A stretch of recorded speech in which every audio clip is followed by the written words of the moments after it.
On Christmas morning, I overheard my wife telling her sister in the guest room, "He's so pathetic." I faked every smile. Every gift I bought him was from his own credit card. He's like a trained dog. They both laughed while I sat alone downstairs. I just smiled and waited until everyone left. 2 weeks later, her sister texted. She's screaming. Please answer her.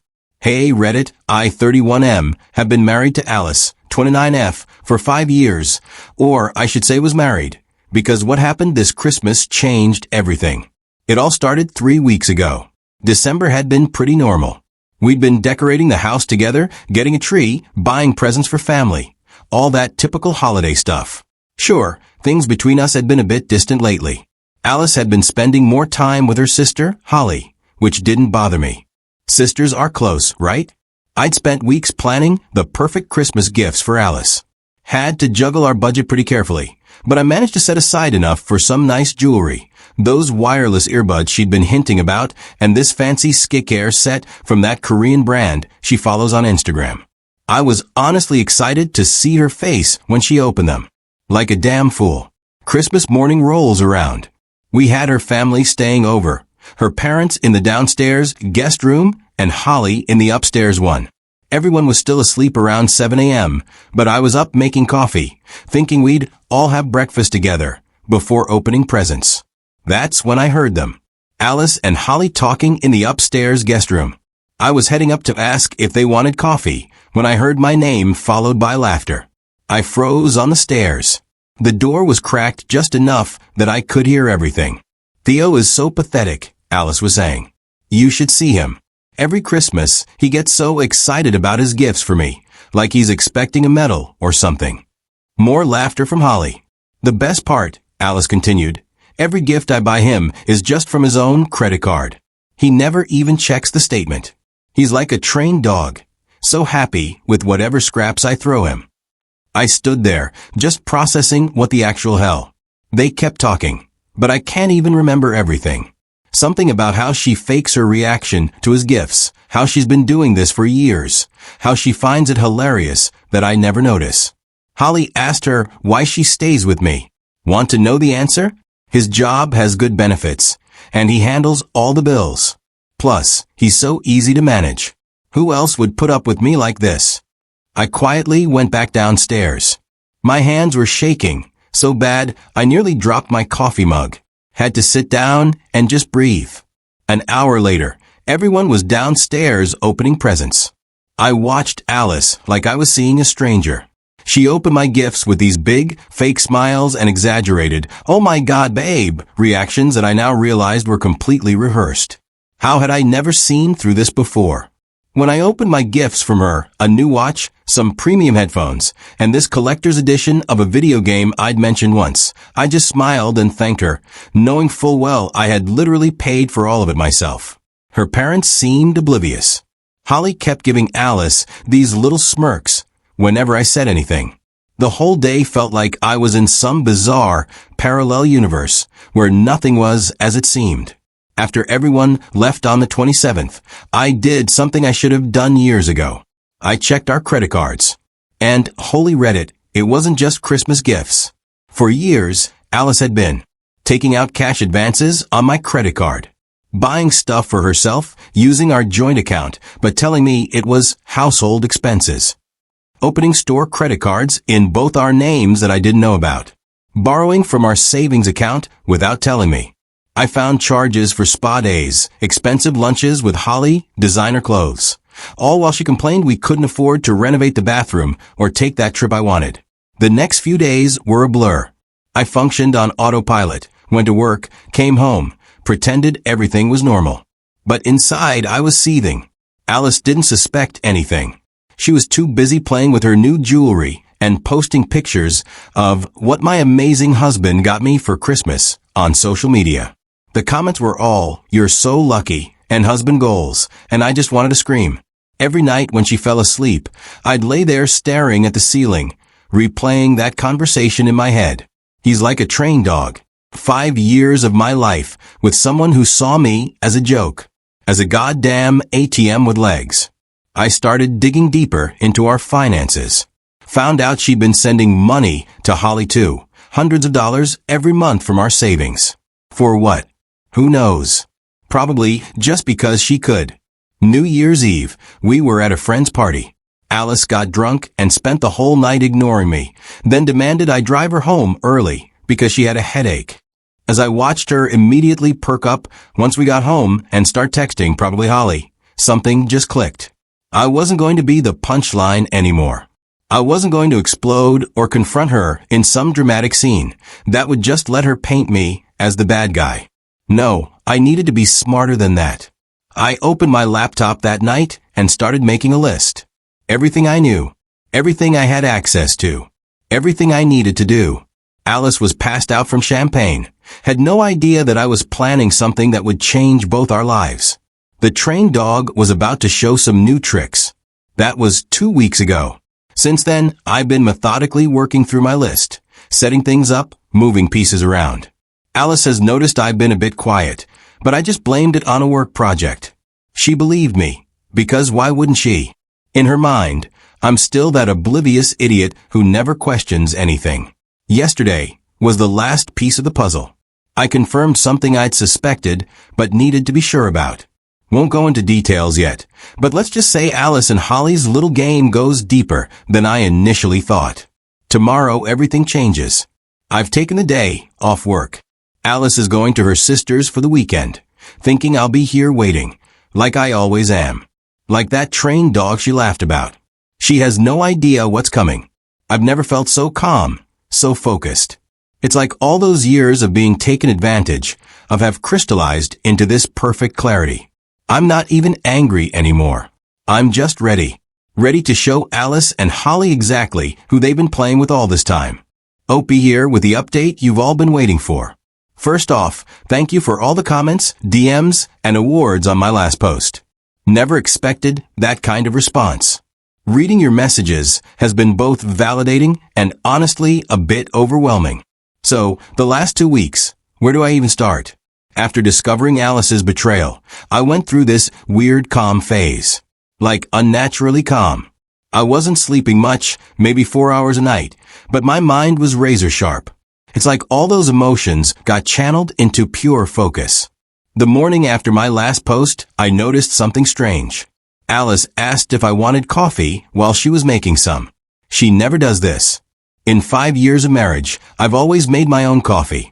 It was like she sensed something was off and was trying to be extra nice. Too little, too late. First thing I did was call my bank. Had to take my lunch break sitting in my car for privacy. Changed all my passwords, set up 2-factor authentication, and requested new cards. Told them my wallet felt sketchy after a trip to the grocery store. They overnight shipped everything to my workplace, not home. When Alice texted asking why there was a fraud alert on our joint account, I just said I was updating security after reading about some data breach online. She bought it without question. The irony of her being concerned about fraud. LOL. Next, I started a journal documenting everything. Screenshots of bank statements. Credit card bills. Records of all those gifts she'd given me. Photographed items around the house I'd paid for that she claimed were gifts. This wasn't just for divorce purposes, it was for my own sanity. To remind myself I wasn't crazy. Day by day, I made small changes. Stopped doing her laundry, always did mine plus hers before. Didn't ask her what she wanted for dinner every night. Started going to the gym after work instead of rushing home. Declined attending her friend's birthday dinner, something I'd never done before. Stopped texting her during the day to check in. Nothing dramatic enough to trigger alarm bells, but enough that she noticed. On day 4, she actually asked if everything was okay. I just shrugged and said work was stressful. The old Theo would have apologized profusely and tried to make it up to her. Not anymore. While all this was happening, I was also taking care of the bigger stuff behind the scenes. Found an apartment, nothing fancy, just a 1-bedroom about 20 minutes away. Paid the deposit and first month's rent from my personal savings account that she didn't know about.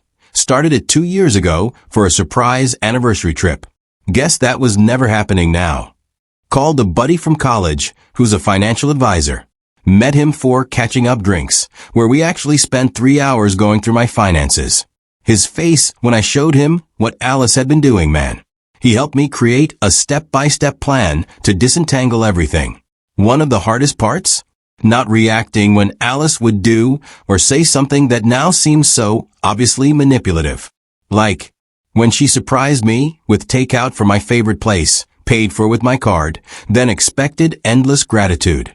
When she complained about how tight money was, after she'd spent $300 on new clothes. I kept thinking about all the red flags I'd missed over the years.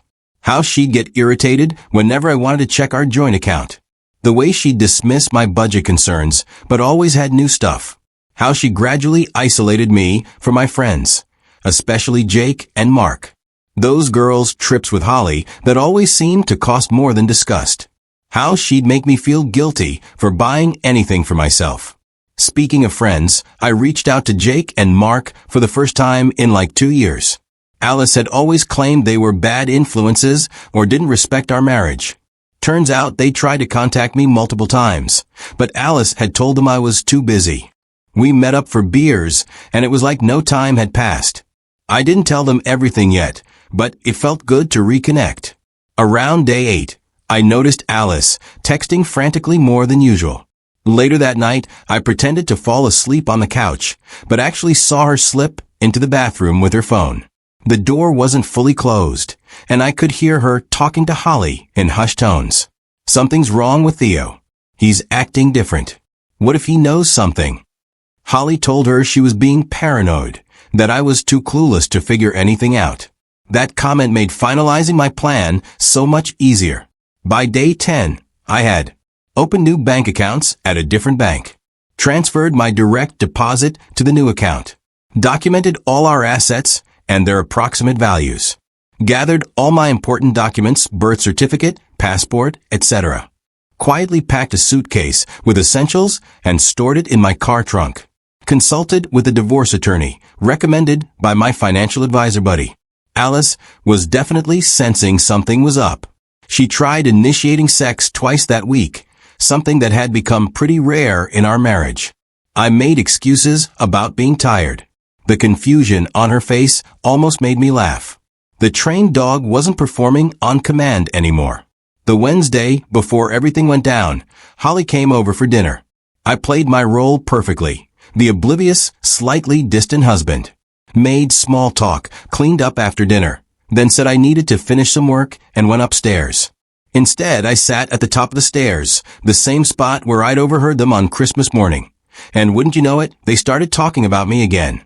Alice was genuinely worried.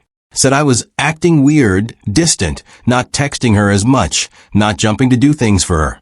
Holly told her she was overthinking it, that men go through phases, and that Alice had me wrapped around her finger too tightly for anything to change. If only they knew. Final update. Friday morning came, the day Alice was leaving for her weekend at Holly's. I acted normal, helped her load her overnight bag into her car, kissed her goodbye. She seemed relieved that I was being normal again. Said she'd miss me.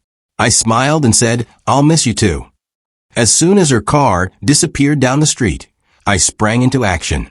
Called the moving company I'd already arranged. They arrived 30 minutes later.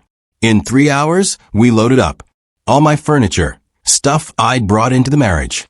My electronics, clothes, personal items, things I could prove I'd purchased with documentation. Half of our kitchen items being fair. I left. All her clothes, her vanity, her desk, her bookshelves. Anything that was clearly hers or that we'd bought together and I couldn't prove I'd paid for solo. By mid-afternoon, the apartment was set up with my essentials. Not comfortable, but functional. The movers were awesome. Didn't ask questions when I tipped them well. Next, I went to the bank and withdrew exactly half of our joint savings account. Not a penny more, even though she'd been stealing from it for years. Wanted to be 100% legally clean. Back at the house, I set up the final touch.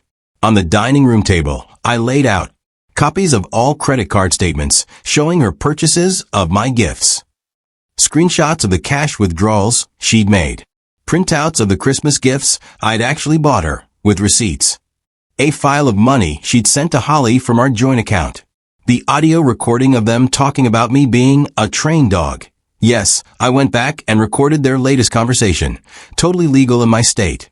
On top of all this, divorce papers from my lawyer. Next to this stack of evidence, I left my house key and wedding ring. Then I blocked her number on my phone, but not before sending one final text.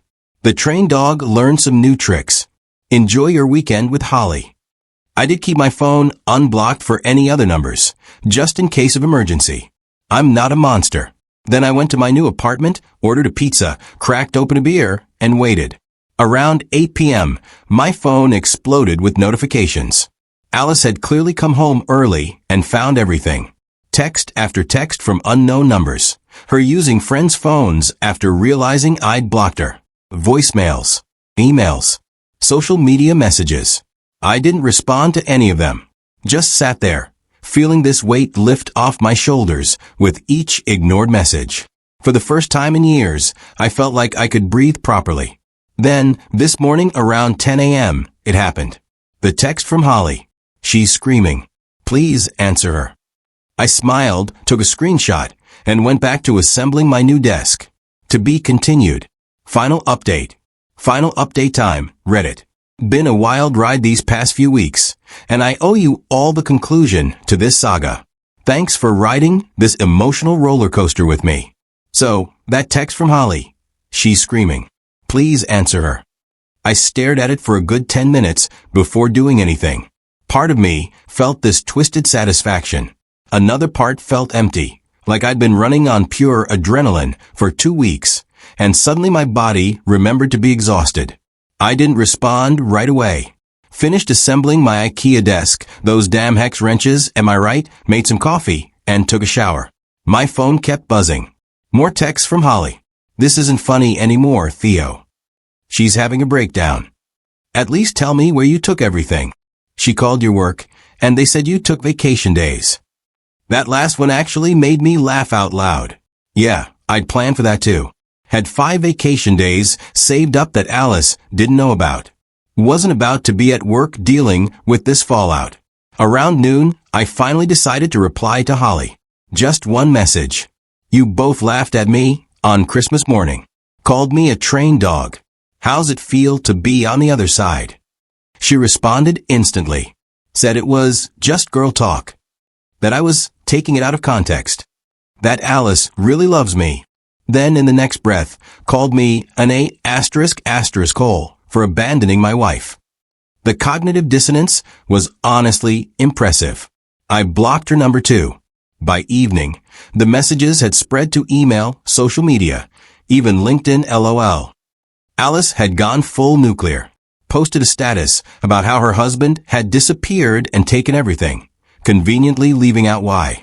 Her friends were commenting with the predictable OMG, are you okay? And what a monster responses. Meanwhile, my friends Jake and Mark were texting me supportive messages. They'd apparently gotten hostile messages from Alice demanding to know where I was. They didn't know, of course, but wouldn't have told her anyway. That night was weird. First night alone in the new place. Air mattress, real bed was being delivered the next day. Take-out containers. Half-unpacked boxes everywhere. The silence was deafening after years of Alice's constant talking, TV shows, phone calls with Holly. I actually had to put on a podcast just to have some background noise. Slept like garbage. Woke up at 3 a.m. with this pit in my stomach. Not regret, exactly, more like the reality of what was happening finally hitting me. 5 years of marriage. Over. Starting completely over at 31. All those plans we'd made, the house renovations, maybe kids someday, those trip ideas, all gone. For like 30 minutes, I almost texted her. Almost. Then I remembered the Christmas morning conversation. Remembered the bank statements. Remembered being called a train dog. The pit in my stomach hardened into resolve.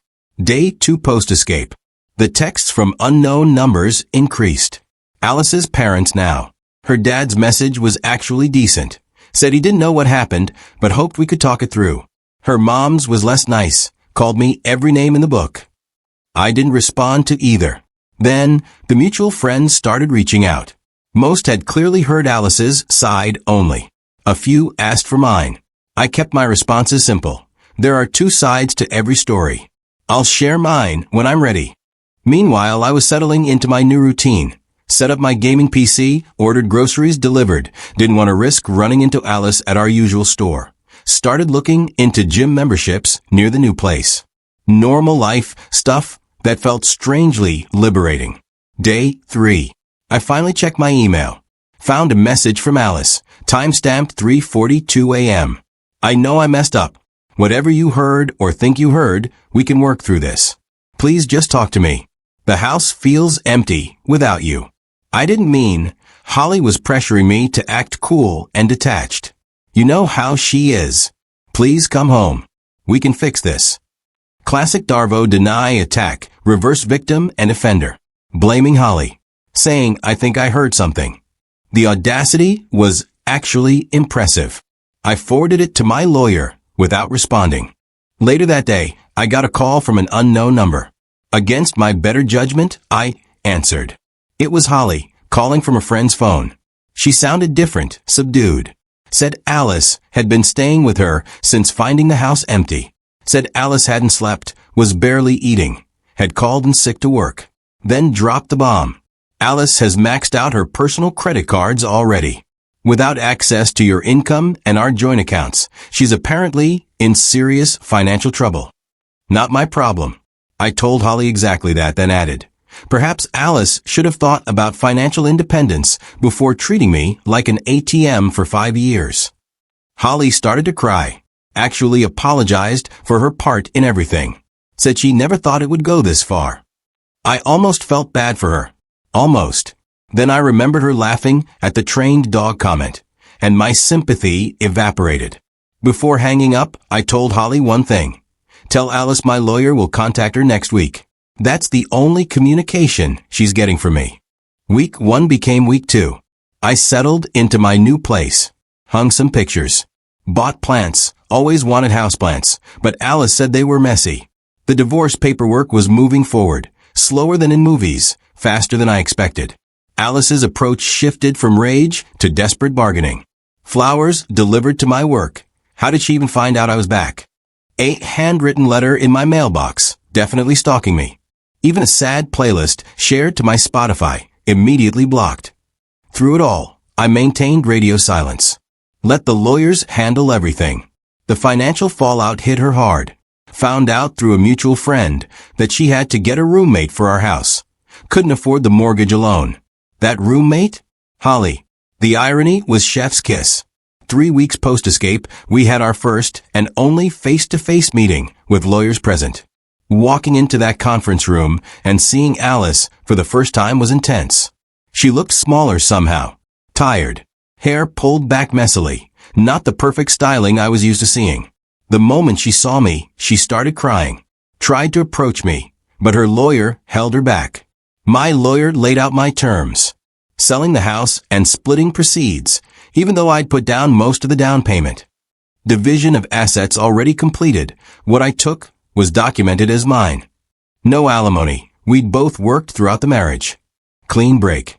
No contact. Her lawyer countered with some ridiculous demands. She wanted the house. Wanted me to pay outstanding credit card debt. Wanted alimony. My lawyer simply pushed across the folder of evidence, the credit card statements, the recordings, the documented financial abuse.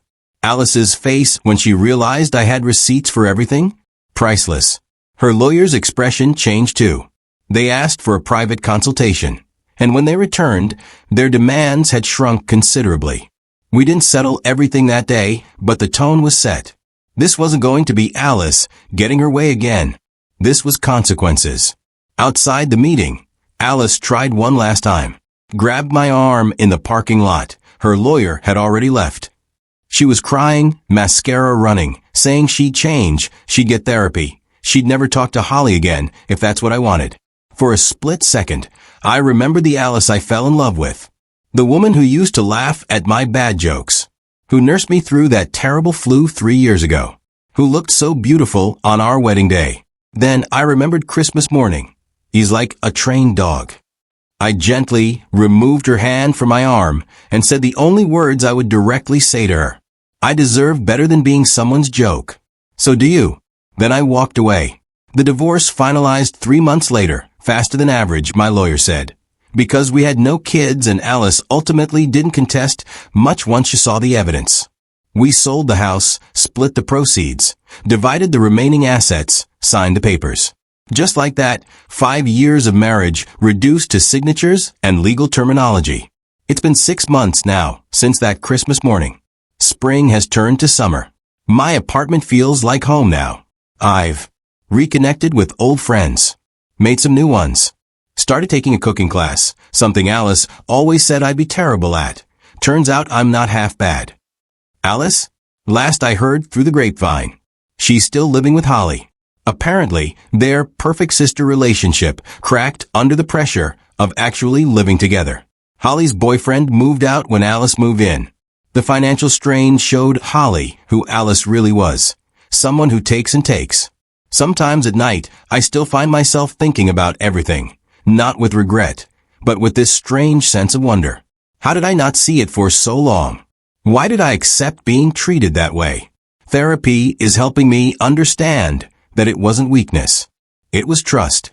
I trusted someone who didn't deserve it. Yesterday, I got a friend request on Instagram from Alice. I declined it without a second thought. 10 minutes later, a text from an unknown number. I miss you. I'm sorry. I've changed. I didn't respond. No need to. That chapter is closed. The trained dog learned new tricks, found a new home, and is finally off the leash. And you know what?